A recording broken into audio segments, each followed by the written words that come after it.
Legends of professional wrestling this week. We have a great guest. We have a man from the West Coast, better known as Bandit, Bill Rossi. Welcome you to the Legends of Professional Wrestling right here. Rocky, thank you, Rocky. At KBLE TV here in Revere.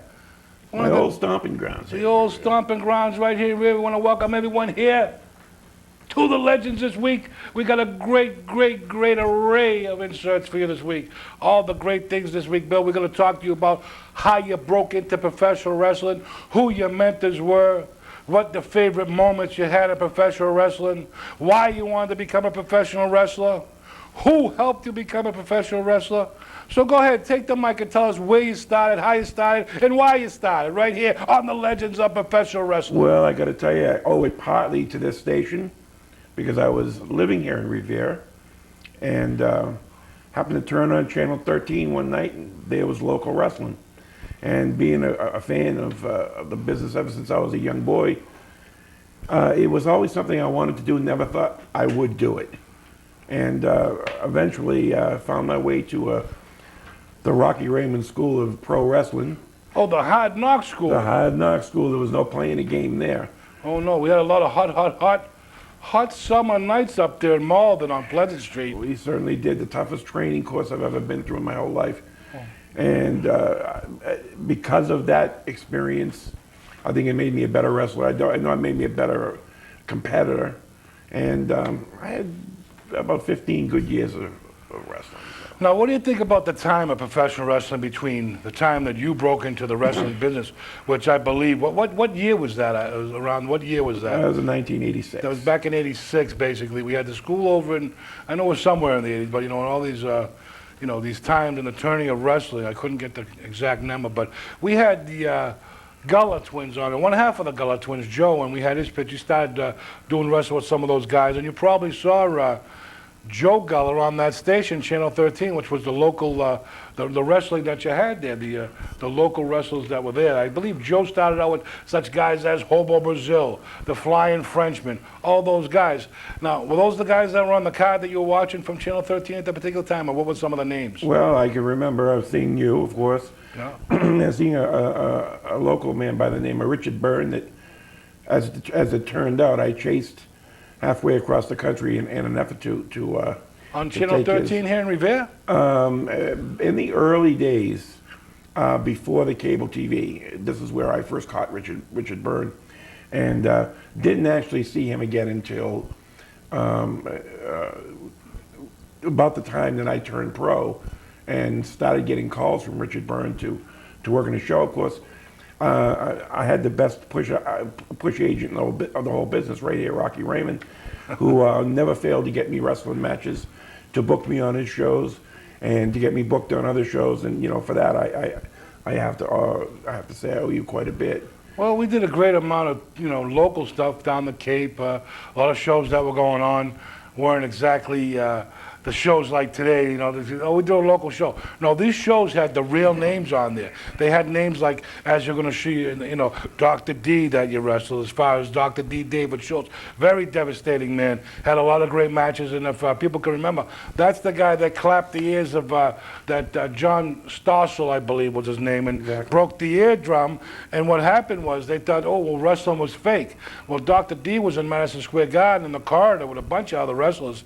We were just walking through or whatever, and then bada bing on the head of that particular, covering the show that night, John Stossel, and then later on became in the area of the USWF where you met him on a card that was promoted by the USWF with Richard Burns, Dr. D, Ivan Putski, Johnny Rodz, all those guys.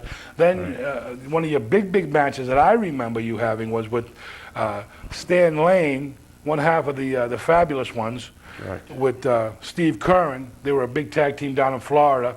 Then they come up here and they wrestled at the Lowell Memorial Auditorium one night with his manager, Jim Cornette. You wrestled him. And then, of course, you got to wrestle your mentor, your teacher, a couple of times. And several times. Matter of fact, we're going to go to that clip right now. We're going to go to the box. We're going to put the man in the box to work. And show us that clip from Winthrop, Massachusetts. Rocky Raymond back in the day against the Bandit Bill Rossi.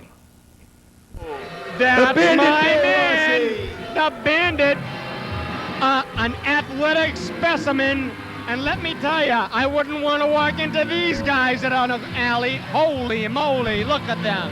I mean, look at these boots. The Bandit, those are good boots. This man doesn't fool around. You know, This but is a winner for me, Joe, a winner. I had heard, though, that the referee here, Montana, Joe Montana's brother, the quarterback for the 49ers, Yeah. he kind of looks something like him. Has a slight resemblance to Joe Montana. And ladies and Well, gentlemen, yes. here is the Empire Pro Wrestling League champion from Boston, Massachusetts, weighing 257 pounds, being led to the ring by his special valet, his daughter, Justine Raymond. Here is the one and only, the Boston bad boy, Rocky Raymond. Rocky Raymond. No way. He's the fan's choice here, you can The tell. Bandit owns this guy. The Bandit owns him. Look at, he's taking a little girl that gets scared. That's just a sacrifice. Oh, he's got a sacrifice with him. Well, at least we know one thing. This official will have it under control. Looks good. I mean, they're colorful. I like his boots, too. Oh, she's a good dancer. I understand that. Doing a little Bandit Bill dance. Rossi's going to own this guy, Joe. I'll tell you right now. Bandit Bill Rossi will own. He's trying to be a family man, but it doesn't cut it here. Not with got that the- silly hairdo. Notice that Boston bad boy has the belt. That just may be the way our flag will look in the 21st century. You imagine the U.S. flag all sparkled with sparkle silver, stripes and stars. Oh, he attacked him from Blue, behind. white and red, it'll look nice. Vinny, what are you talking about? This is going to really... He's the Whoa. I'll tell bad you, boy. I'm moving Come back on, a few babe. feet. What? I'm moving back a few feet. These guys look like they might be real. Ooh. Come on, Bandit. That's what I like, real fighting spirit. That guy's really getting into it. Just like the revolutionaries were 250 years ago. Oh. But they were free in Boston and all of the United States from British rule. This guy, he really knows how to fight. He knows what he stands for. That's what I like about Boston Bad Boy. Vinny, What? do you know Eric Abrams? Yes, I do. That sounds like it. Find him. Come Oh, on, he Bandit. wants back Go in. get him, Bandit. Go get him. Okay, it's all right. Come on, Joe Montana. Joe Montana. You know, Joe Montana's brother is a specimen, isn't he? Think you find that in the tube. Oh, look what we found, a prize. Woo! Whoa. Whoa, got rid of that one. Whoa. Holy moly. Some disgusting smells in this match. We got a gift. Whoa. You know, Rocky, what happened to Rocky's hair? That's what I mean. Fake hair. It's fake. Come on, Bandit. Oh, a double twister half. I Nelson wonder over if this the, ring is going to hold these guys. Oh, come on, Bandit. Get him, buddy. Give him a reverse hamel camel. Double Lutz with a saw cow. I think they're wasting the Boston Bad Boys' time. I really do. This guy Wait he's a fighting minute. is a real loser. Wait a minute, Vinny. At first you were going to say the Bass on Ball Boy, and I don't think that's what you wanted to say. You meant to say the Monet exhibit is a lovely place to be. Repeat that after me. Oh, he please. broke his arm. No, repeat after me. The Monet, say the Monet The Monet exhibit exhibit is a very nice thing. very nice thing. Thank you so much, Vin. What's the significance of There's that? no significance whatsoever, but who cares? We're here, we're wasting time. Come on, let's go, Bandit. I'm telling you, this guy's wasting his time. They could put in better talent. They had to hire a loser like this. This is no Hey, challenge look for the it. If he belt. wasn't here, he'd be out stealing cars, okay? So let's get him off the street. Let's put him in here. Let him get his butt kicked around for a little That's while, right. for about 5-10 Bandit, minutes. I'll tell Bandit, you got him help where you want him, society by Bandit. this. I'm sure Boston Bad Boy is gonna like make short order of this guy. You know, Hey, I It might I be- know where my car's parked. As long as it's not anywhere near his, I'm all right. Joe, I want to bring out an important point. Yeah. Some people don't realize these, although they are professional wrestlers, they also hold voluntary positions.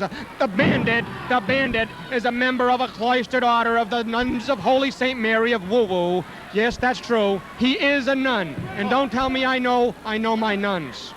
Is that the order that the Woo Woo sisters, the famous The order Woo Woo of the sisters? Woo Woo sisters, you may from know Winthrop? about them, the Woo Woo sisters, formerly Is known. that, Sister Mary Gina? Sister and Gina. Sister Mary Rosanna? First Yes, this strike is of all true. the match so far. The Boston Bad Boy starting to get creamed. Oh, no. Oh, Jason, I'm not through talking about the Woo Woo sisters. Sister Chrissy is out there. Sister Chrissy of the Holy Mount? That's true. Okay. Formerly known as the Supreme Mothers, and here, representing their order, is this guy. God bless him, Bandit. Come on, Bandit, you're a specimen. You want? There's Oh, yeah, something he else. said, get a shave, get a shave. Interrupted you. That's all right. It's okay. Jason, anything goes here tonight because this is true entertainment. You can repeat it 1,000 times over. This is true entertainment. Now we got 999 to go, but I'll tell you, so far, even though I'm 0 for 22, I have a feeling, Jason. I have a feeling. The doctor talked to me. I told the people earlier, the doctor talked to me about that feeling, and a couple of shots of penicillin got rid of it. But then, later on in the day, I got another feeling that I'm going to have a winner here tonight. Yeah, and that winner's going to be the Boston Bad Boy. I'm sorry, Jason, but it's going to be the Bandit Bill Rossi. As he has the Bandit Bill Rossi down on his back and carry. Split those legs, split them. Yeah, do no. it. Yeah, do it. Oh, don't tell me he did that. He I'm did not that. gonna tell you he did Don't- that. all You right. can see for yourself he Oh, did boy, that. oh, don't tell me that either. This is an armpit hold, and I don't think that's legal in WWE. I think he's showing him compassion and sympathy. Don't tell me he's loser. showing I'm him just, sympathy. He's showing him that's it. underarm I here. know what you guys are watching, but I'm just fascinated with this official. Joe's Montana's brother. I saw a film on ESPN the other night where Joe would be out there throwing like these long post patents to him. Yeah, Yeah, just to well, warm up. during That's the because of his off-season. moves. Right.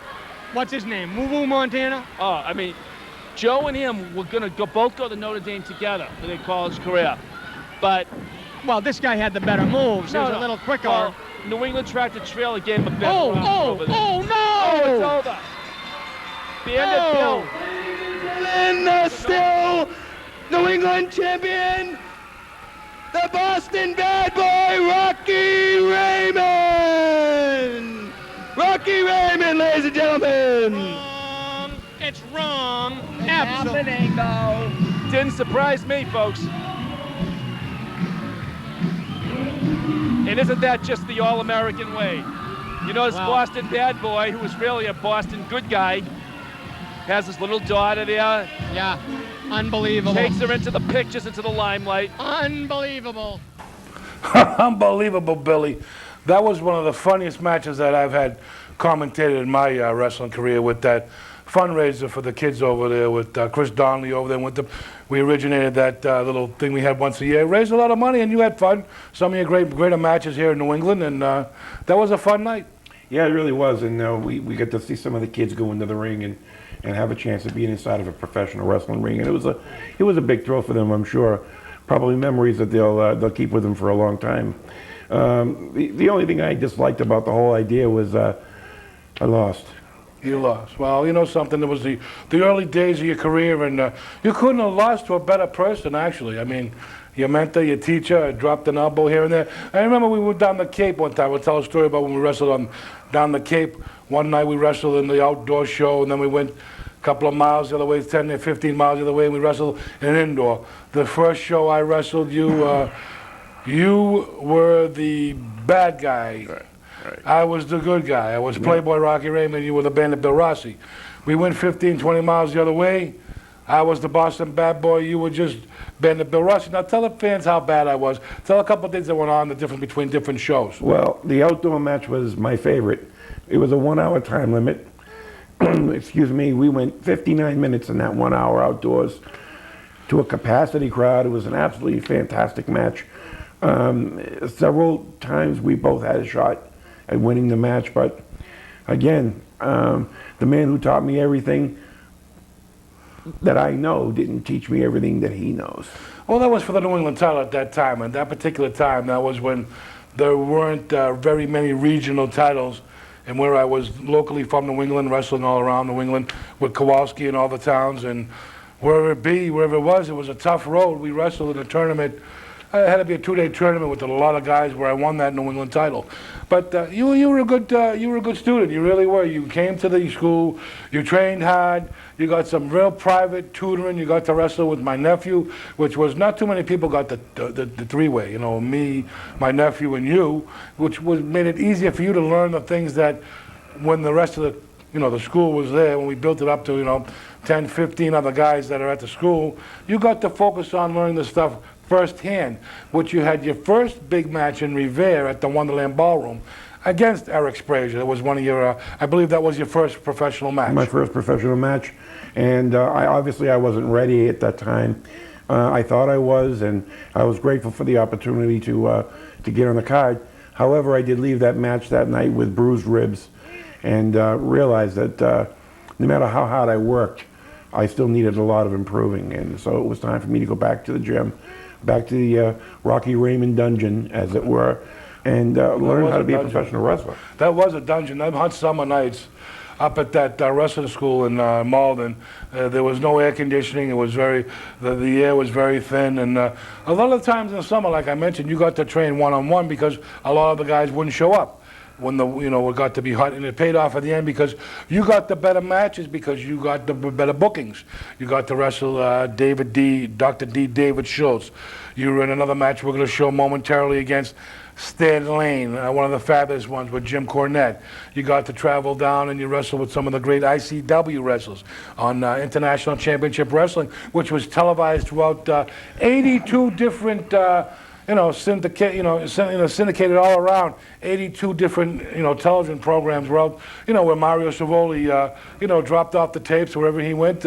He dropped his shows off for a lot of stations, and you got some good TV coverage. Now, you got to wrestle such great names as Ivan Putski. We wrestled, matter of fact, that was when we tagged up. It was me and you against Ivan Putski and his son. Yeah. And I was wrestling not as Rocky Raymond. I was using a mask, gimmick with, I believe I was the Inferno, all in red. Correct. At that particular time. Right. And you had some great, time. You were lucky. You were at the particular time in wrestling at that time where you were in enough shows that were around. On that card in Revere, superstar Billy Graham was in the main event against Salvatore Bellomo. Dominic DeNucci was in. Now tell us about Dominic DeNucci. That was one of your favorites, Dominic DeNucci. Well, my mother looking down on me, God rest her soul. Very nice Italian, old world Italian lady, and who did they love? They loved Dominic DeNucci as well as Bruno Sammartino, Salvatore Bellomo, but this was someone that she watched as a young lady and fell in love with, and I watched as a young man growing up and going to the old Boston Garden shows whenever I had the opportunity, and of course I had the distinct pleasure and honor of meeting Dominic DeNucci at the very first professional show I was on, and was lucky enough to have him take a picture with me, and which is one of my treasured memories. I mean, well, that's why you're here. You're on the Legends of Professional Wrestling right here, with all the great names that were the real legends of wrestling. Guys like DeNucci, Sammartino, Putski, all those guys we're going to show later on in the program. We got that special clip this week. We're going to show a great classic battle royal with all of the names, and then we can talk about that a little bit, because there's 20 different guys in there that we could talk about. The foundation of professional wrestling, which I feel is Bruno Sammartino. I mean, he's the man that he built it the way it was. Of course, you can't take it away from Hulk Hogan and the guys, The Rock and the Stone Cold, but that when it turned into entertainment, when the real foundation of professional wrestling, when you had to get in that ring, and like you said, when it said go an hour, you went an hour. You didn't go in the ring and talk on the microphone and talk about this and about that and about this.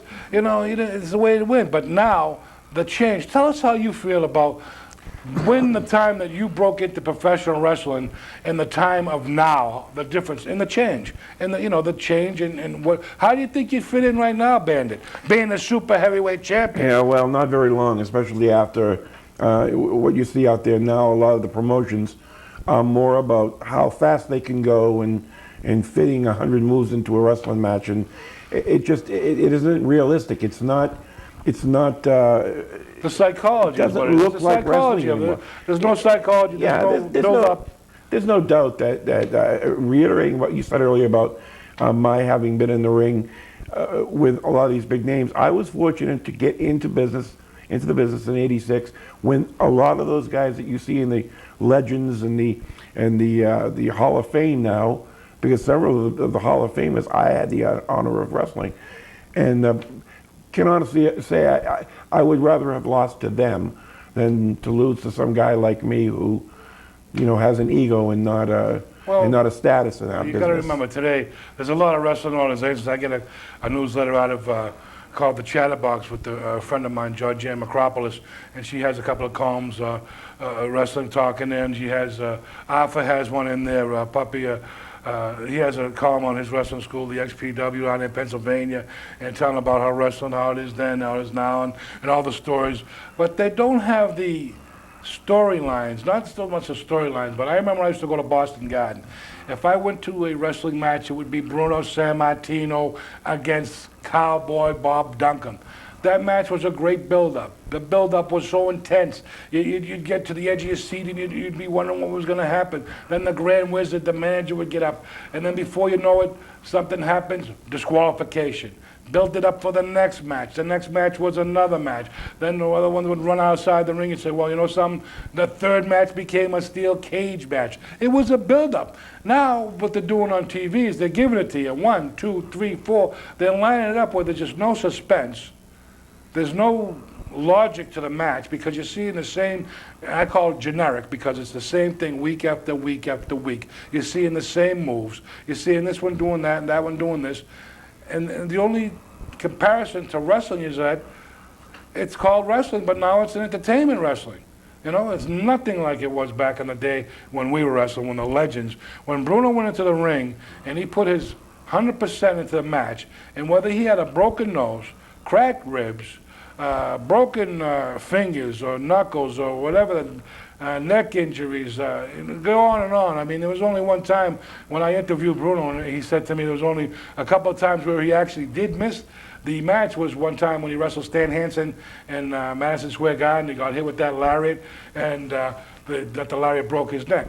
What happened was when Bruno went up and they went into the slam, Hansen scooped him up, and instead of him putting his hand on his leg for the support so he wouldn't slide down, the slipperiness or the sweat, Bruno slipped straight down on his neck like a pile driver and broke the vertebrae in his neck. And that was probably about the only time where he really missed a professional wrestling match, because you know as well as I know, if you're booked on a card and you don't show up, you're not going to get a reputation to be booked.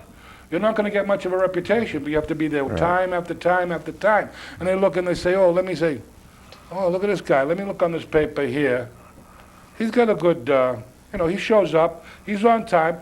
Those were the guys that would get booked, not the ones that were late, not the ones that were partying the night before, or what have you. It was very hard to get booked back in the 80s anyways, because there wasn't many TV tapings going on. See, I was lucky enough when I was with Kowalski, I got to go to Canada. He got me booked up there with Frank Valois, the manager of Andre the Giant, when they wrestled up there with the Raju brothers. They had their own territory. I got to go to Florida. I got to go to Charlotte from Florida. I got to go to Georgia from Charlotte. Then from there, when I came back around, I got to go to Puerto Rico for a couple of nights from the word of mouth. We got to go to ICW and things like that. But it's all on how good you do. And when another promoter calls up another promoter and says, yeah, he was all right, he showed up on time, you had to have a good reputation. Just like anything else. Just like a real job. You're going to work and you're causing problems. You're going to work and you're a burden. You get to be the talker, you're on the spotlight. You're not going to have that job very long, because they're going to say, hey, we don't need you. And the funny part of it is being late or not, being a no-show on your shows. These promoters are spending a lot of money. They're putting your name on the card. A lot of times if you're a main eventer, your name's on the ticket. Your name goes in the programs. They're spending a bit of money on you before you even walk through the door. If you don't show up, not only did you not make money, you cost them money. Well, that was it. That's just it. Like these programs, like this program right here. This particular program is a real collectible program because this is the one of this one here. It's blown up, but if you can see the autograph on this side right here is Bruno Sammartino. But on the back cover, people may remember Abe Ford. There's a picture of Abe Ford up. Where is he? He's over here, but in this side there, Abe Ford at Fenway Park. And he also signed this particular program. Abe Ford, which was the promoter in Boston, who did all the promotion in Boston Garden. And back in the day, you would get these programs, and they weren't like the ones you get now. They're like, opened up. This one was a big program because it opened up into 3. But this was the big show at Fenway Park with Bruno against Killer Kowalski in a Sicilian stretcher match. It was a showdown, stretcher match. In other matches, Steel Cage Spectacular, the Sheik, the original Sheik from Detroit, Sabu's uncle, Eddie Farhat, against Dick the Bulldog Brown. You remember Dick the Bulldog Brown? He was with the KKK, Dick the Bulldog Brown. That's how he used to talk. He had the huge legs. And then Victor Vera against, I think, one of your favorites, George the Animal Steel. Yeah, George And they Steele. had ladies on the card that night, as well as 6 midgets in the tag team match. But this is what the program consists of, and you were talking about getting in the program, and I was so happy when I was down to Florida. I said, well, down in Florida, 83. I was so happy to get into the program. We only had like a double 2-page typed out program called the Gravelin or whatever it was, and I got to be on, just in the lineup. I wasn't worried about pitches, just in there, the lineup. Rocky Raymond against Bobby Duncan Jr. I wrestled Scott McGee down there, Terry Allen, all the big names, Rufus R. Jones, Adrian Street. Remember Adrian Street? Adrian Street. The adorable, or the ironic Adrian Street. He used to draw the butterfly on his face. And Roddy Piper was down there in Florida also, just coming up the ranks before he made it into his big run here in the northeastern area, better known back then as the WWF, the Worldwide Wrestling Federation, 4, 5, 3 4s, 3 W's and an F. But that was back in the days of wrestling. But let's go to the box right now and see if the man in the box can show us that one with you against Stan Lane with Jim Cornette. 260 pounds, Bill Rossi. Well, here you go, Billy the Bandit Rossi, one of his big main event matches against one half of the fabulous ones with Jim Cornette. Bill, I know you remember this one correctly because this was one of your big main event matches, Lowell, Massachusetts, going back in the day. Yeah, it was a day. We had a snowstorm that day, and you notice that the crowd is not as big as it should have been. But we did have a snowstorm. Traveling up there to be there on time was crazy. And but I did make it. I did get to work against Stan Lane, Sweet Stan Lane. The fabulous man, one half of the fabulous ones. Sweet Stan Lane with his manager, Jim Cornette. And this was one of your main event matches. And, the Stan Lane had an extensive background in karate, jiu-jitsu, as well as one of the greater commentators. He became a commentator later on in his career, one of his movie star voices. But I know this was one of your tougher matches. And, you never were hilarious, signing your name to a contract. You sign your name. Like I said, these are real wrestlers right here. These are the wrestlers of yesteryear. These are the legends of professional wrestling. Look at Cornette. Look at young Jim Cornette. If you watch TNA Wrestler now, and you look at this particular shot of Cornette and what he has become after his big long run at the Entertainment Network, used to run Ohio Valley Wrestling, I believe. And he traveled all around, come up to all the independents here in New England, and right here in Lowell, Massachusetts, you got Bandit Bill Rossi against Sweet Stan Lane. Call an elbow, Bill. Well, actually, you see me standing Stan Lane up against the ropes, and because it was a clean break, but I knew it was only going to be a matter of time because when you're hanging with Jim Cornette, something's got to be wrong with you.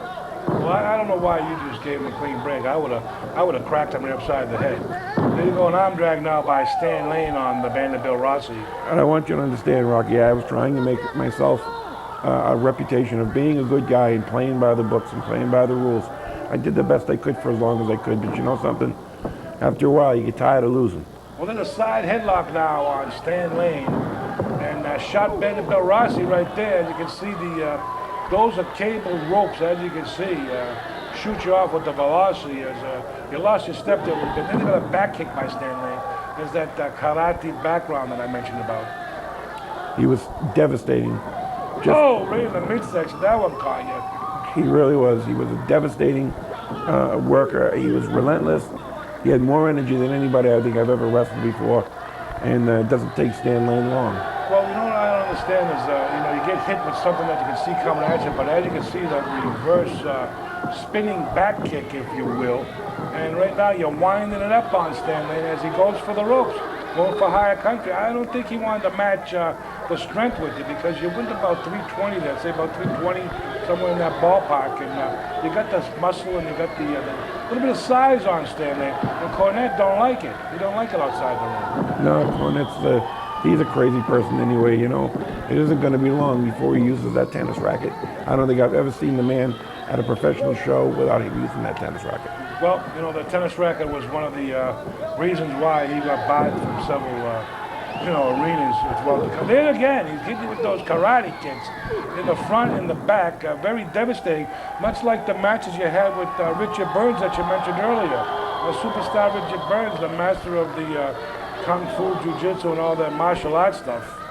You can't imagine how many times I've chased that man, how many times I've become this close to taking him home and putting that championship, the U.S. championship belt up on my mantle. But no matter what it was, he came out smelling like a rose every time. I gotta tell you, they used the extensive background, much like today, Rob Van Dam in the ECW, what they say, educated feet. And I tell you can't stop something that you can't see coming at you. And that's what these guys use when you got a big guy like you. He told you outside the ring now. And this is the part I'm talking about. I had a chance. At some point, I had a chance. But then Jim Corner came over. But the cameraman didn't have it in the right spot at the time. But waited for me to get on my hands and knees in an attempt to get up and nailed me in the throat with that. And it's the reason why I sound this way today. Well, you've taken several hard blows in professional wrestling. And a lot of these people that want to get into professional wrestling don't understand that it is very devastating, especially back in the 70s and the 80s, in the days that I call legends of professional wrestling. This is the reason why. It was a heavier situation. The blows were harder, more intense. Not so much more, like the Punakaranas and the Hinsagiris and all these moves. But watch this blow. There's a high intensity clothesline by Sweet Stan Lane. Impassable. He threw that hook across my throat, and I was going nowhere but down. He's got some, I gotta say, he does have the experience. He traveled throughout the South with the fabulous ones with Steve Curran. And as you can see, Paul Richards, referee, one of our friends in the business. Oh, there's that big boot now by Stan Lane. Oh, another one. He caught him there, Billy. Going for that. He caught you with that Hinsagieri, but he didn't catch you full. He caught the side of your arm. Unbelievable. I think I was a little stunned by the shot just before that. Well, that was a great match anyways, Bill, I gotta tell you. Great match. Bandit Bill Rossi against one half of the fabulous one, Stan Lane. Great match, Billy. The winner of this contest, Sweet Stan Lane.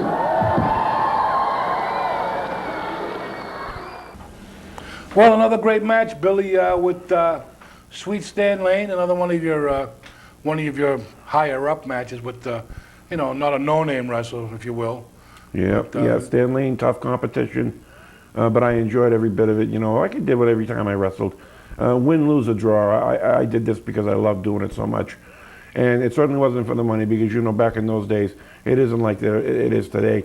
And guys like us, regional, local legends, local wrestlers from the past, we didn't make a lot of money back then. We did it because we were passionate about it. Yeah, well, back in the day, there wasn't great paydays, but like you said, there was more because you wanted to do it. You had a shot at it. And it's not like, today, they're not making that great of money today. They're going to pay their own expenses. They're going to pay their own food. Some of the guys get the airline tickets, some of them don't. I mean, it's really not much money. The average guy or the girl that, you know, some of them making $50,000, $60,000, where if you get a good education today, you can make much more than that. Unless you're in the clique, in the top 15 guys, like if you're not in the real clique, you're not going to make big money anymore in wrestling. Of course, unless you get the, you know, the props like the WrestleMania paydays and, you know, the pay-per-view paydays, if you get to be on those cards, yeah. But I mean, I really can't say, I mean, I'm happy with, like I said, what I did in wrestling, I did. I did it because I wanted to do it. And believe it or not, as you know, I did it my way. And it wasn't like, as of today, you know, a lot of these kids, they're getting out there and they're getting hurt too. People understand. You do get hurt in professional wrestling. Like, you had a real job. You still wrestled on the side, but you still had your real job. You had to have a real job. You didn't have the full-time job of professional wrestling because there just wasn't enough bookings back then. And you didn't get to, you know, hook yourself up in the old WWF. You know why? Because there was only about 15 slots back then. There wasn't 30, 40 slots like there is now. There were slots, and they were taken, and that was it. Yeah. Guys like Putski had them. Guys like Rene Goulet had them. And when a new guy came in the dressing room, their heads turned, and they said, who's this guy? They worried about it because it's not like now. There's, you know, 30, 40, 3 different shows, and you got TNA and all this stuff, and the wrestling fell down. It went down, and then it goes up, and then it goes down, and then it levels off. But, you know, back in the days when we were wrestling, there wasn't many spots to go to. And when you got to do a TV taping, it was good because if you went to Pennsylvania, you did TV down there, or you went to Pittsburgh, you did TV for whoever down there, or like the guys, a lot of the TV tapings were not around here. There wasn't many in Boston. Right. Except Bedlam from Boston, that was, I don't know how many years ago, Bedlam from Boston, I don't know how many people remember Bedlam from Boston. Yeah. Let's go to that clip. We're going to show a little bit against Dr. D, David Schultz, where you took 3 of the most devastating elbows in all professional wrestling, where the average wrestler now, taking Dr. D, because he used to go up there, and he was serious, Dr. D. Oh, yeah. He was more serious than reindeer milk and animal crackers. Let's go to that one with Dr. D. Getting up. Power slam right there. I think the ring made a little noise then, Rich. Dr. D is going to his finishing move. Here he goes. Coming up on the second rope for that tremendous elbow. Oh, here it comes. Here it comes. Let's go. Flying elbow splash. D's going wild. I don't know. The party's over. Good night, Irene. I don't think he's going to get up anymore. He's a game guy, but I don't believe it, David Schultz. He can take it. He's another fight. He's on his second. Here he goes. And poor Bill Rossi has finally had it. There's no getting up after that elbow. And he's coming up. Oh, my God. Look at he's posing for pitches out there. Oh, my God. You believe the audacity? He's got the, and he's posing for pitches. I know. It shows you how cocky and confident Dr. D is. Again. It shows you how this is going to be the confident he is. The foot elbow Bill's taking. The second. This guy, I don't know how much more he can take. That's it. The lights are out. Good night, Irene. All right. Look, Dr. D. Master of disaster. Come on, come get me. Look at him. Watch it. Play lady. Look at him. Well, we're back here on the legends of professional wrestling, and I got to tell you, Dr. D, David Schultz, was a devastating wrestler and he was a legend. Oh yeah, he was tough back in those days. Oh, he was tougher than tough. And that was the great thing about the old legends. You know, nowadays, everything goes so fast, but back in those days, you had guys that didn't have all that muscle mass. At least not a lot of them did, but they were down home strong. And some of them guys were farm boys or whatever they were before they got to the pro wrestling ranks. But I can tell you this much: David Schultz was like wrestling a tire iron. I mean, you know, he put me in a headlock, and I thought he was going to rip my head off. Well, I'll tell you, those elbows were devastating elbows. They were. I mean, not one, but two. And did you see that kid sitting in the front row when he was looking at that? That's believable. That was, you know, why was it believable? Because that hit your chest. Yeah, it was believable when I felt it. And you know, he used to normally with every other opponent I've ever seen him, we dropped that elbow once for some strange reason. I don't know if he didn't like my cologne or what, but he nailed me with 3 of those elbows.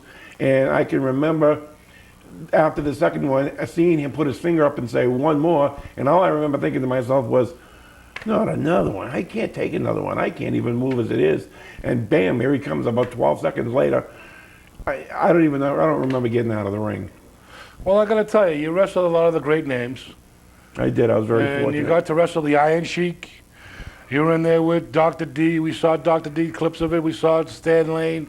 You were in a lot of great matches with me and throughout the New England area. You had a pretty good career for the independents, for the independent wrestling back in the day. I really did, you know, and again, like you said earlier, I did have a regular job because there wasn't enough money, there wasn't enough work for me and hundreds like me. Well, you were a great student. You were always on time. You were always willing to learn. And the most important thing, you paid me my money on time. Paid you your money on time. I wanted to be a pro wrestler, and I knew that in order for me to get to pro wrestling, I had to go to Rocky Raymond School. It was the only place to go around here. Well, at that particular time, don't forget, I was having the little Bambino came along, and, you know, things had to be right. But I want to thank you for being a great student. You were one of the greatest students. Thank you, I got to tell you. You were respectful. You were always on time. You always, you know, you did what you had to do. No back talk. You know, a lot of these guys that I trained, you had, you know, the guys like Phil Apollo, you know, come up there with Eric and want to take over. Then you have these guys, remember Tom Tail? Hillbilly Tom Tail, and you had Chris the Greek. We had all these names, and they all had their own little egos, and they all mixed it up together. And we had a we had a couple of polite guys. You know, we had a lot of polite guys, a lot of wise guys, and those are the ones that didn't go too far. I mean, we had over 30 guys that we actually trained throughout that time. But the ones that went further were like Eric Sprazier and yourself. You had a great reputation. Like I said, it's like a reputation. You got to have a good reputation. You got a bad reputation, nobody wants you around. You know, you could be, you know, work with, and you had a good reputation. You sat down, you put your boots on, you weren't a big mouth. A lot of these big mouths that are in the dress room nowadays, and whether it's a female or a male, they don't go too far. Let's go to the part of the program. We go back to the 1980s. This is a Madison Square Garden program with Andre the Giant, with Muhammad Ali. I'm just going to read down the matches. The main event that night was Bruno Sammartino against Stan Hansen. This is the program where Bruno broke his neck, actually. This was probably the program. The match, the spectacular attraction or the special attraction was Ernie the Cat Lad, who just recently passed away, was against Andre the Giant. Okay, and then we had in a 6-man tag, or a 4-man tag, excuse me, Billy Graham, superstar Billy Graham, and Ivan Koloff against Irish Pat Barrett and Haystack Calhoun. Can you believe that one? And another undercard match was Rocky Tomeo undercard against Big Bobo Brazil. And this is when they used to put in the program where you were from, how much you weighed. Bobo Brazil from Ben Harbor, Michigan, 263 pounds. Nature Boy Ric Flair coming into New York. Very rare. Nature Boy Ric Flair coming into Madison Square Garden against another hometown boy who made it big from Lexington, Kevin Sullivan. Yeah, right here from Lexington, Mass. Louis Cyr from Canada against Dominic DeNucci, your buddy. Also, Barry Mikel Cicluna from the Isle of Malta, 275, against Tony Parisi. You know, he's from Italy, of course, with a name like Parisi. That's like saying, you know, Johnny Garbagola. You know where he's from. Bobby Fatfingers.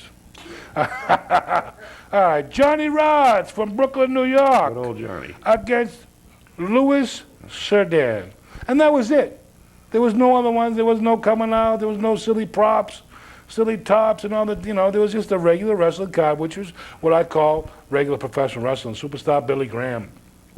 Wow, these were the programs with the picture of Bobo. They give you a picture of Kevin Sullivan, Ernie Ladd, Jose Gonzalez. We'll talk about him in the months to come here on Legends. And, of course, Bruno Sammartino. But that was what was going on back in the 80s. April 26th, Monday night. They had all the cards at Madison Square Garden on Monday night. That's what they're doing. Now, this is the part of the program where we want to get right up there and get the video going. The Mac Classics from the Boston Garden. We want to roll it. This was the camera that took the film. This was the man that made the film, the legend Bruno Sammartino. And you may see this particular camera flying around because it's a very popular camera right here. Rocky Raymond, Bell and Howell. The Mac Classics from the Boston Garden. Woo! Oh no, it's the big one. It's the big battle royale. This is the big one in the Boston Garden. The Mac Classics from the Boston Garden. The Valiant Brothers. Oh, look at all these legends in the ring. Unbelievable. Johnny's in there. Iron Man, Iron Sheik. Big Sweet Hanson's in there. Dick the Bulldog Brower's outside with Larry Zbyszko. Pat Patterson's in there. Dominic DeNucci's in there. Big Bobby Duncombe. Oh, we got them all. All the great legends. Gorilla Monsoon's in there. The Manchurian Giant. Ivan Putski. Johnny Rodz. Oh, yeah. And it looks like Tony Altomore's in there. One half of the Sicilians from the 50s. Bob Duncan's in there. Sweet Hansen, the big man. Looks like the Sheik's going to start it right off and start choking somebody. Unbelievable here. Here's the battle. A wild 20-man battle royale. And it's Andre the Giant, the eighth wonder of the world, is in there. Jimmy, Johnny, and Jerry. Bob Sweethead. No, it's not Bob Sweethead. It's Sweet Hansen. Unbelievable action as you got Bobby Duncombe in there. Larry Zbyszko's in there. Ivan Putski, the Polish Power. He's in there. Dick the Bulldog Brower. Brower Power. Iron Sheik. The man that beat them all. With Pat Patterson's in there. Went over the top, but come out the middle. Unbelievable action here at the Boston Garden. The great Matt Classics from the Boston Garden. I'm the voice of the Matt Classics from the Boston Garden. Rocky Raymond. Oh yeah, no one's got this footage. Gorilla Monsoon, the Manchurian Giant, 401 pounds, and I think that Bobby Duncombe just went over that top rope. And it's Andre the Giant in there with Pat Patterson. Got him up in a chokehold in the middle of the ring. Oh, look at the man. Raw Bone, Sweet Hansen. Unbelievable. Tony Altomare got Zbyszko. Putski's wandering around. The Sheik's looking for some action. And it's Gentleman Jimmy, or I should say Handsome Jimmy. All the Valiants are in there. Ted DiBiase. Oh, the big man jumps on the back of Andre the Giant. Sweet Hansen. Ivan Putski's wandering around. Bobby Duncombe's still in there. Gentleman Jimmy, Johnny, Jerry. So many Valiants are in there, they always keep you confused. The Valiant Brothers, the most prestigious tag team, the premier tag team in the WWF. Beat them all. Well, like I was saying earlier, it could have been Sedan and Parisi, DiNucci and Rivera, the Mongols, Beppo and Guido. No, the Valiant Brothers. And he goes over the top rope. Big Andre the Giant backdrops the big man, Sweet Hansen, over the top. And it looks like Jose Estrada's in there. The legendary Dick the Bulldog Brower is still wandering around. Gorilla Monsoon's in there with Brower Power. Someone just went over the top. It's hard to keep track of all this action at the Boston Garden. One of the greatest battle royals of all time. Boston Garden was known for their great battle royales. Andre the Giant now in there with the Sheik. And the Sheik gets flipped out like a frisbee. As Big Andre the Giant flips him over the top rope. We got the Valiants in there. Handsome Jimmy, Luscious Johnny, Gentleman Jerry, Ivan Putski, Bobby Duncombe, Raj and Estrada taking a backdrop, Johnny Rodz. And we got, someone's going out over the top. It looks like Estrada got dropkicked by Johnny Rodz. In the corner, we got Andre the Giant and Gentleman Jerry. Monsoon's in there with Johnny. Looks like Dick the Bulldog Brower ducks out of that one. Johnny and Brower having a couple of words. Gentleman Jimmy's in the corner with Ted DiBiase. And DiNucci's over the top by Monsoon. Gorilla Monsoon, the Manchurian Giant. Now we got a couple men left in the ring. We got Jimmy, Johnny, and Jerry. Andre the Giant. Gorilla Monsoon, the Manchurian Giant, chops Johnny. And in the corner we got Jerry and DiBiase, I believe. And they're going back and forth, and they look like they're going to tag up into a six-man tag here. Monsoon, DiBiase, and the eighth wonder of the world, Andre the Giant, against the Valiant Brothers. Handsome Jimmy, Luscious Johnny, and Gentleman Jerry. A couple of words of wisdom from the team. And Monsoon prowling in like a prowler. A midnight prowler, as they call the big man Monsoon. He's getting some wind up over the back of Andre the Giant. He crushed those two men. In the far corner, and in the closest corner, we got DiBiase, Monsoon, and Gentleman Jerry. They're trying to get the Valiants up, but they're a very powerful team. Like we mentioned, they ruled the WWF. They were the most flamboyant. Handsome Jimmy. Johnny takes a big shot by Gorilla Monsoon. And it looks like Johnny's upstairs now. He's going upstairs Top rope action.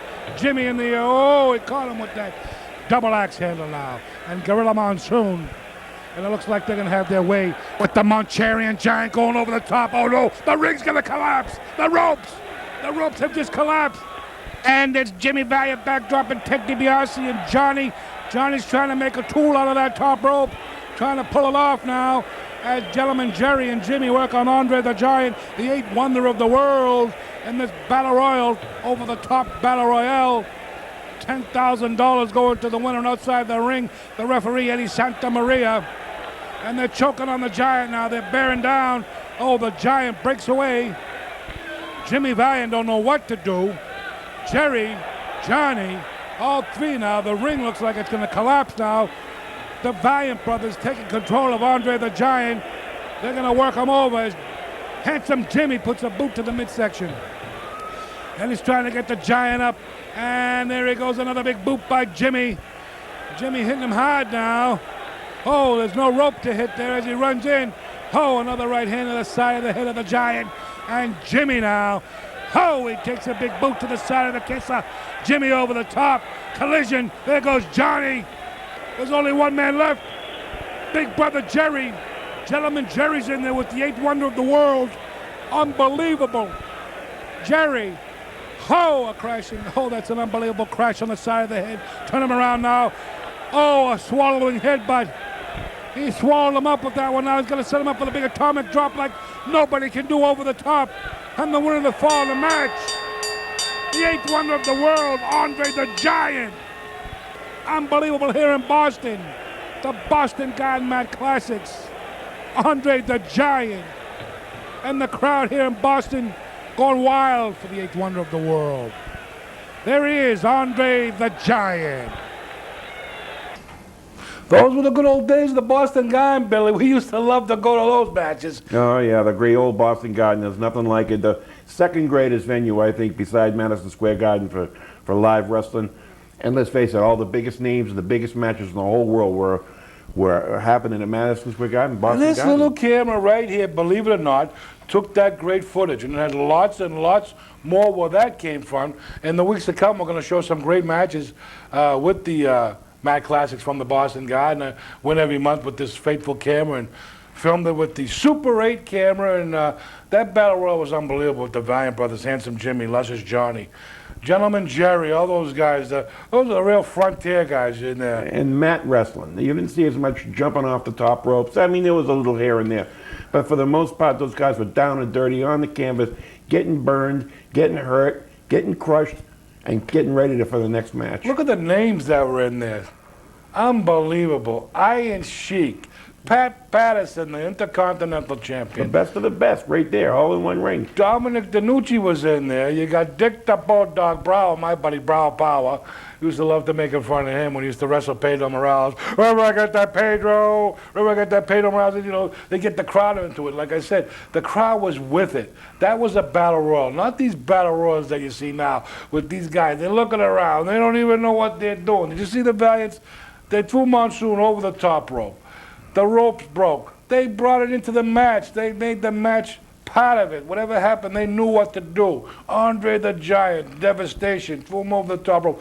That was a battle royal, and we got more battle royals from the Boston Garden too, but we got a lot more footage where that came from. The legends, this guy right here, the Foundation, Bruno Sammartino, a lot of these people, often imitated but never duplicated, not in this lifetime, not too many wrestlers, had the charisma of these wrestlers. The ring presence. Look at that guy, Big Sweet Hansen, big raw bone Sweet, with the unbelievable size. I wrestled him up in Canada. He was unbelievable. Yeah, he looks tough. Unbelievable He looks Mat like Classics. But you know some, especially down south, they were really very serious, even more serious than other parts of the country, because when you wrestle against those farm boys down there, they give you a run for your money, win, lose, or draw. All right, well, let's talk a little about that show. We're trying to do about some of these wrestlers that have passed away, like Tony Rumble, the other Boston bad boy, as well as Pat Sullivan, Jr., as well as Colin Laborski, the Golden Knight. We got some pictures that are going to be raffled off for that particular show. You're probably going to get some great memorabilia with a lot of things that we're going to be raffled off. There's some of the pictures with Mark Marilyn Sable signed, of course. All these pictures are signed and authentic. Sonny is going to, a couple of pictures, and Georgie, she was one of the girls. This picture of Hulk Hogan, another picture of Hulk Hogan with the mushroom on his chest there. That was an old picture. That's with some big votes. We got Goldberg signed, we got Sting signed, we got a lot of pictures, a lot of old legends, as well as Demolition. Here's one of Diamond Dallas Page and his wife. Oh yeah, that's a good one. Gold Dust with his wife, not now his wife, ex-wife as well. And here's a nice shot of the Boston bad girl Brittany Brown and her purple purple nurples. Then we got Kevin Nash as well, another one of Goldberg. A lot of great pictures, a lot of things. A couple ones here. Got one of The Rock when he was Intercontinental Champion when he first came in. His one signed with some good bucks when he was the real WWE champion as well. And there's that famous picture of Austin with the championship belt as well. So we're going to try to get that show together. We're going to try to mold it together.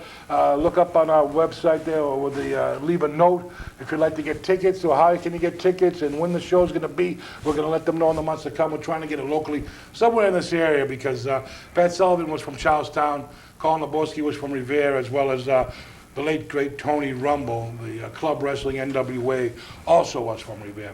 I want to thank you again for coming down, Billy. Thank you, Rocky Raymond. Always a pleasure. My pleasure. Always a pleasure to have you on site here at KBLE TV, the Grade 8. If you want to watch this show, keep it tuned in. It's going to be from 10 to 11, the best of EPW, the history of the EPW title. Then you can come on again, get some cookies and milk, dunk your Oreo cookies. You might be a little late, but don't hesitate. Put it on from 11 to 12. Watch the legends of professional wrestling, some great legends locally. We're going to show you some great matches from the Boston Garden. The legends of professional wrestling. Bruno Sammartino, A Tutti Italiani, all the great names. Johnny Garbagola, Bobby Fatfingers. No, I'm only joking. All the great names. Putski, Strongbow, Monsoon, Morales. The names go on and on. Patterson feud with Backlund. Backlund with Koloff and Superstar together against Bruno. We're going to wrap it up. See you next time on the best of the Legend Show.